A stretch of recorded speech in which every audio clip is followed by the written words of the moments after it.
بسم اللہ الرحمن الرحیم۔ ہمارے پہلے ٹرم کے 2 عربیاں ختم ہو گئیں قرآن مجید کے حوالے سے سورہ احزاب کی، اور اسی ٹرم میں ہم 5 احادیثیں اور 4 موضوعاتی مطالعے میں سے 2 موضوعاتی مطالعے پڑھتے ہیں۔ تو اس طریقے سے پہلی حدیث ہے من احب للہ و ابغض للہ و اعطى للہ و منع للہ فقد استکمل الایمان۔ یہ حدیثوں کا چپٹر من ہدی الحدیث میں سے ہے کہ جس شخص نے اللہ کے لیے محبت کی، وہ ابغض للہ اللہ کے لیے بغض رکھا، وہ اعطى للہ اللہ کے لیے کسی کو کچھ دیا، و منع للہ اللہ کے لیے کسی سے کچھ روکا، فقط استکمل الایمان تو اس کا ایمان مکمل ہو گیا۔ حدیث بالکل واضح ہے، مختصر تشریح اس کی کر لیتے ہیں۔ اس میں 4 جملے ہیں۔ پہلا جملہ ہے انسان کسی سے محبت کرے تو اللہ کے لیے، بغض رکھے تو اللہ کے لیے، کسی کو کچھ عطا کرے تو اللہ کے لیے، کسی کو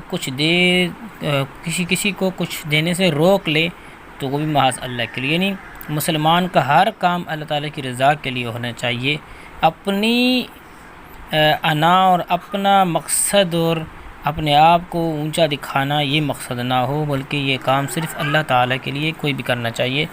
اس بارے میں حدیث نمبر 1 ہے، حضرت ابن عباس رضی اللہ عنہ سے روایت ہے کہ آپ صلی اللہ علیہ وسلم نے حضرت ابو ذر غفاری رضی اللہ عنہ سے فرمایا کہ بتاؤ ایمان کی کون سی دستاویز کہتے ہیں کڑا زیادہ مضبوط ہے، کون سا کڑا زیادہ مضبوط ہے، یعنی ایمان کے شعبوں میں سے کون سا شعبہ زیادہ پائیدار ہے۔ ابو ذر رضی اللہ عنہ نے عرض کیا کہ اللہ اور اس کا رسول ہی بہتر جانتا ہے۔ تو آپ صلی اللہ علیہ وسلم نے فرمایا کہ اللہ کے لیے آپس میں تعاون کرنا، یعنی امداد کرنا، اور اللہ کے لیے کسی سے محبت اور اللہ ہی کے لیے کسی سے بغض رکھنا۔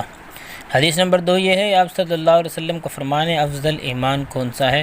پھر آپ نے خود ہی ارشاد فرما دیا کہ اللہ ہی کے لیے کسی سے تمہاری مدد ہو اور اللہ ہی کے لیے کسی سے بغض اور عداوت ہو۔ یہ لفظ ہے کہ اللہ ہی کے لیے کسی سے تمہاری محبت ہو اور اللہ ہی کے لیے بغض اور عداوت ہو۔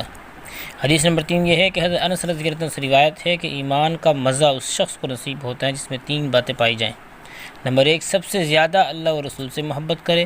نمبر 2 کسی آدمی سے محبت کرے تو صرف اللہ کے لیے کرے۔ نمبر 3 ایک بار ایمان لے آنے کے بعد دوبارہ کفر میں جانا اس کو ایسا مبغوض ہو، یعنی ناپسندیدہ ہو کہ جیسا کسی شخص کو آگ میں جانا ناپسند ہوتا ہے، مبغوض ہوتا ہے۔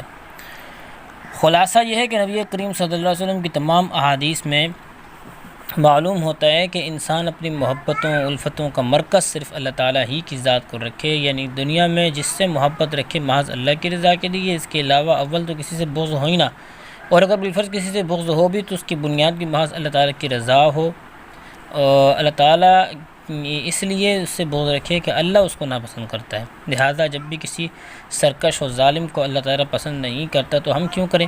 اس کے علاوہ اگر کسی کو مال عطا کریں تو اس کی بنیاد بھی ریاکاری یا دنیاوی غرض نہ ہو، بلکہ مقصد اللہ کی رضا ہو۔ کسی سے ہاتھ روک لیں تو محض اس لیے کہ اس سے اللہ نے ہاتھ روکنے سے منع کیا ہے۔